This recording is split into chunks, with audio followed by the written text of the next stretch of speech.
എ.ആർ. റഹ്മാൻ്റെ കൂട്ടത്തിൽ പാട്ട് പാടാനും ലോകം കാണാനും കിട്ടിയൊരു അവസരം എന്തുകൊണ്ട് ജ്യോത്സന നഷ്ടപ്പെടുത്തി?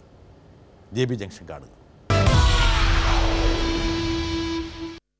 അതിനിടയിൽ നല്ലൊരു ബ്രേക്ക് വേറൊന്ന് കിട്ടി, മനസ്സിനക്കരെ അല്ലേ? Huge break.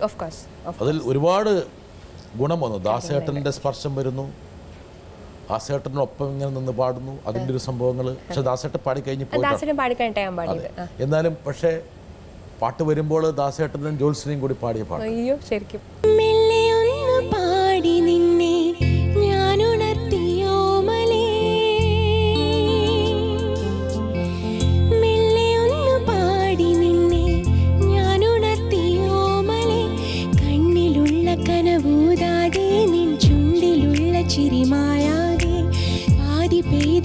കാണാതെ വെൺപാരിജാത മലരറിയാതെ മെല്ലെ ഒന്ന് പാടി നിന്നെ ഞാൻ ഉണർത്തിയോ മലേ. ചെറുപ്പക്കാര് ഇപ്പൊ നമ്മള് പ്രോഗ്രാമൊക്കെ ചെയ്യുമ്പോൾ പ്രോഗ്രാം കഴിഞ്ഞിട്ട് പലരും വരും, സംസാരിക്കും, പ്രോഗ്രാമിനെ പറ്റിയിട്ടുള്ള അഭിപ്രായം പറയും. അങ്ങനെ ചെറുപ്പക്കാര് പരിചയപ്പെട്ടിട്ടുണ്ട്.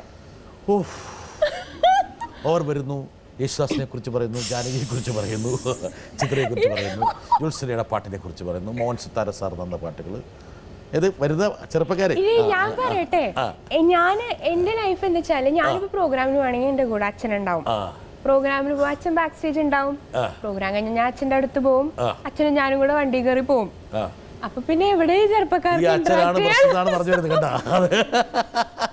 ഹായ് ചിന്നു, സുഖം തന്നെയാണല്ലോ അല്ലേ? ഈ ബാംഗ്ലൂരിൽ നിന്ന് ട്രിവാൻഡ്രത്തേക്ക് ഷിഫ്റ്റ് ചെയ്തിട്ടും നമ്മൾ തമ്മിൽ കാണലൊക്കെ വളരെ റെയർ തന്നെയാണല്ലേ? അപ്പം ഞാനിങ്ങനെ ഇടയ്ക്കിങ്ങനെ ആലോചിക്കാറുണ്ട്, നിനക്ക് കല്യാണത്തിന് മുമ്പ് നീ എങ്ങനെയായിരുന്നു, ഇപ്പം എത്ര ചേഞ്ചസ് വന്നു എന്നൊക്കെ. ഇപ്പോൾ നമ്മൾ ഒന്നൊന്നായിട്ട് പറയാം, മറന്നു പോകണ്ട. ഒന്ന്, ഭർത്താവ് പറഞ്ഞിരിക്കുന്ന ഒരു കാര്യം വളരെ സീരിയസ് ആയിട്ട് ചോദ്യം ചോദിച്ചത്. എനിക്കൊന്ന് മൂപ്പർ ഒരു കുഴപ്പമില്ലാതെ ജീവിച്ചുകൊണ്ടിരുന്ന ആളാണ്, ഇപ്പോൾ ഫിലോസഫിക്കലായി പുള്ളി. എന്ന് പറഞ്ഞാൽ ഏതൊരു ചെറുപ്പക്കാരൻ്റെ ജീവിതത്തിൽ സംഭവിക്കുന്ന ദുരന്തം സംഭവിച്ചു എന്നുള്ള തെളിഞ്ഞു വരിക. അദ്ദേഹം ചോദിക്കുകയാണ്, കല്യാണത്തിന് മുമ്പും ഇപ്പോഴും ഉണ്ടായിരിക്കുന്ന വ്യത്യാസം എന്താണ്? സത്യം പറയുകയാണെങ്കിൽ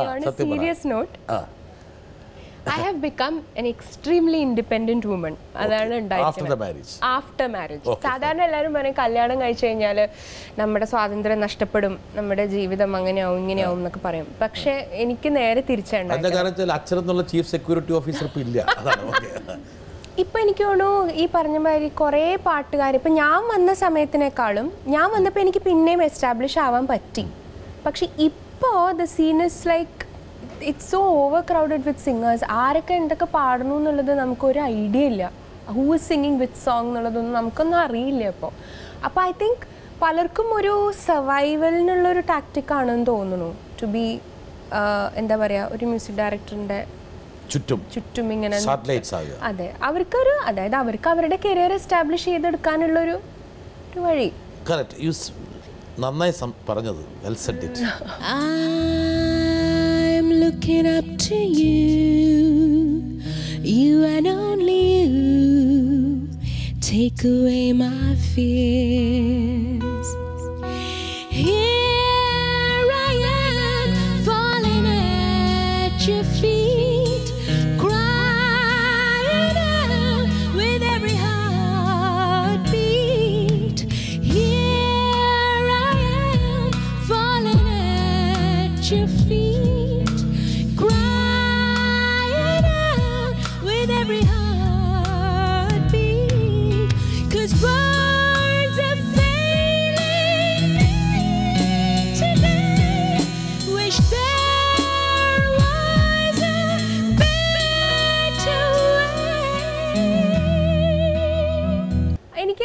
അത്യാവശ്യം ഇമോഷൻസ് ഒക്കെ പെട്ടെന്ന് വരും.